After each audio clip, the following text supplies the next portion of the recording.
This is Perch. Free Comics Book Day in 2021. Hopefully, is happening. It is happening. We're seeing some news information come out about some of the titles that are being supported, and this kind of just generalized event, which was really disruptive last year when a lot of the shops were closed due to state orders of due to the virus. And then it also included in that was DC winds up splitting from Diamond, a bunch of indies. I mean, there was a lot of problems with last year. So this year, we're anxious to bring it back. It's a 20-year anniversary of Free Comic Book Day. Ashton Greenwood, the Free Comic Book Day spokesperson, is very excited about it, pushing that the variety of the titles are going to be higher than ever that we've seen, and that there will be a lot of kind of things. So I've done videos about Free Comic Book Day in the past because people have asked, is this really successful? And the answer is sort of. I think that the challenge is you're taking a really good idea, which is promotion of comics and an assortment of material that can appeal to a wide audience with a little bit of something for everyone. And you're pushing it into a very, very small pipe. You're pushing it into the comic book shops.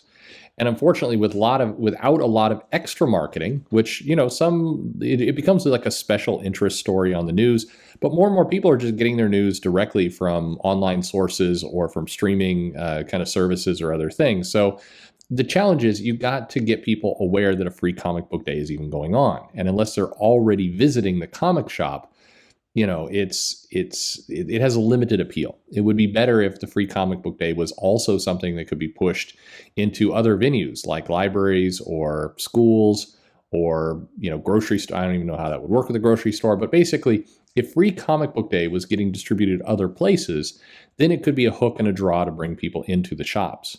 I do know some shops, at least in my region here in the Pacific Northwest. I also know some people in the Colorado area who basically they order the Free Comic Book Day, they order double so they have something for the shop, and then they send some people out to like a park or a place where there's a lot of people, and they'll set up a card table and they'll basically give out free comics somewhere completely away from the shop with the idea that kids and other people are going to come grab the comics and then make their way to the shop. They stamp the shop name in every comic, and that's smart. That's more kind of what needs to happen. But all in all, it's a good thing. It's nice. It just the problem is it's just not.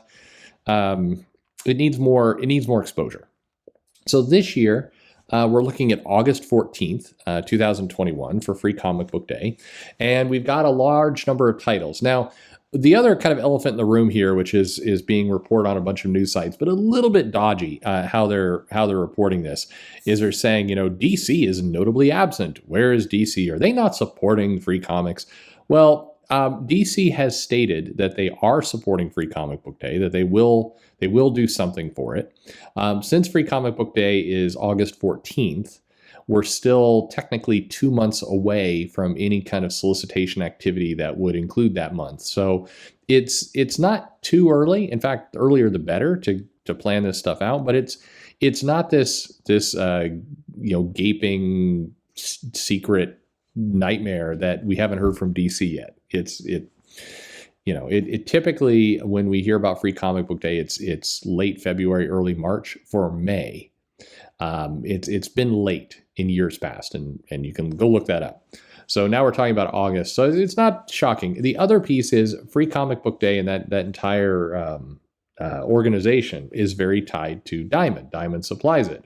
DC is obviously not with Diamond, so the fact that we've got some information out that doesn't include DC, not a big shock. I think this is a non-story, but definitely some news sites are running with this like it's DC is abandoning the free comics and they're also killing children in the process, and that's a little bit silly, or maybe a lot silly.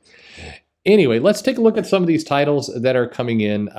We basically have a large number of them, more than I remember in the past. We've got I think over 50 titles at this point, but here's some covers of them.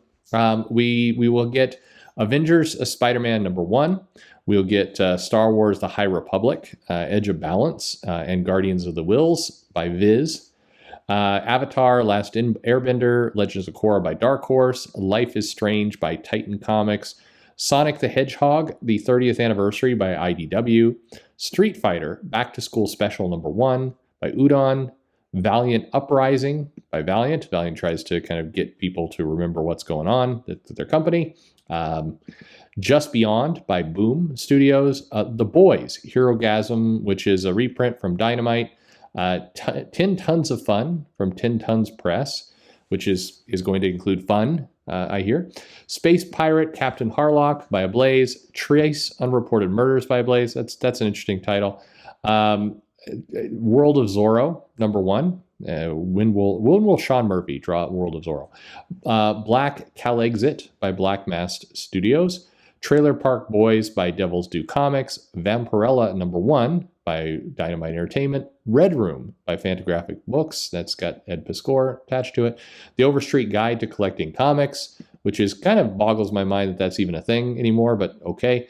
Allergic by Graphics. Resistance Uprising, #1 by Artists, Writers, and Artisans, or AWA. The Adventures of the Bailey School Kids, #1. Vampires Don't Wear Polka Dots. Definitely a mature readers only. No, that's for kids. Stray Dogs by Image. Rent a Really Shy Girlfriend, which does not sound right, by Kodansha Comics.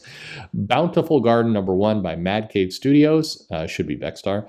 Dungeon is Back by NBM Publishing. Oni Press Summer Celebration by Oni Lion Forge. School for Extraterrestrial Girls by Paper Cuts.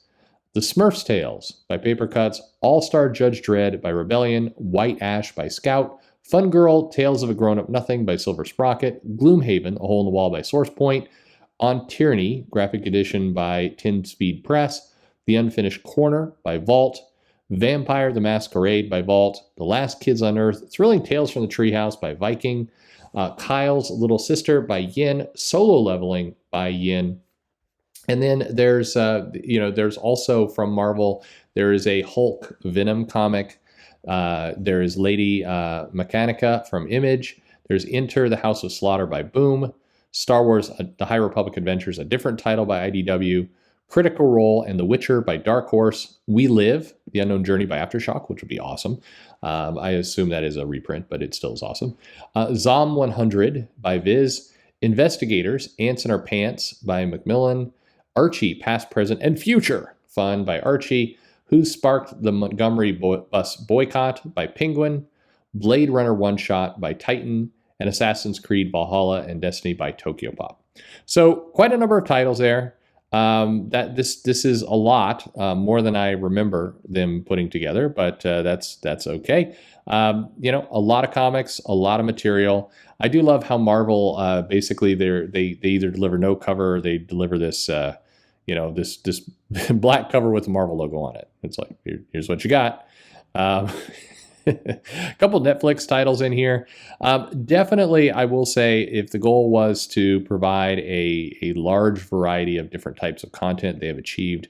There's quite a bit here, and that's exciting. I think that's very cool that we're getting such a big variety of content and comics, and that's the right thing to do. The only challenge, like I mentioned, is that we've got to get these comics into other places. Just in the comic shop, it's kind of speaking to the existing audience, and so really, from years past I've seen, Free Comic Book Day becomes the time when, people who are grown up and have kids who are still collecting comics bring their kids to the shop and get a bunch of comics for free for their kids to tear up and destroy. And then we see the kids again a year later, and that's pretty much what happens. So I think Free Comics Book Day, definitely a good idea, but it needs to get some exposure some other places, or shops need to take it upon themselves to do what these folks in Denver are doing, which is get piles of these comics, take them away from your shop, hand them out to a place where there's a built-in audience that may not know the comic shop exists, and steer them back to you. That's kind of how it goes. I guess I'm saving the wrong thing to the end. In terms of Marvel, Hulk Venom, it's interesting that that's a combo. Obviously, they want to do some things with Hulk, with Immortal Hulk kind of wrapping up. I expect there to be some kind of big, frankly, it's Marvel. I expect like World War Hulk 2 or something along those lines. Will Marvel be able to resist a big event to kind of spin Al Ewing's series into? I feel like we're getting that. And certainly Venom. But I thought Venom was over, that with Eddie Brock dying, it was all in. Interesting. So there's still a Venom. Who knew? And then Avengers and Spider-Man for sure. This is there's no X-Men as part of the free comic book day, which may be just another indication that Marvel is steering the X-Men into different areas to try and get those that audience. But what do you think of any of these titles? Interest to you? What are you buying? What are you not buying? Let me know in the comments below. And thanks for